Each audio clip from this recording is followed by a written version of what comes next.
Hello friends, welcome back to my new video guys and my YouTube channel guys. Today friends we are going to talk about guys Windows 10 PC icon size, how to change. Friends, you want to change guys this phone icon, sorry guys, this export icon size. So how to change it today friends, I will show you, I will tell you guys. So before starting video friends, first of all go and subscribe the channel guys, click the bell icon and like the video. So friends, now let's see how to change icon size in Windows 10 PC.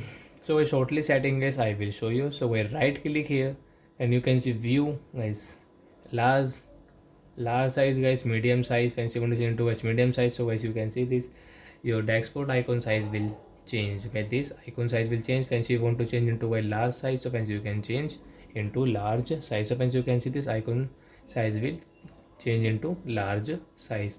So like that guys, you want to change, so guys you can change your Windows 10 PC guys, your icon export icon size you want to change, so you can change it from here. So I hope friends you have understood how to change guys. The right click, view option, medium size, small size, large size, you can change from here. Three size are available here guys. So that's it guys, thanks for watching the video, bye guys.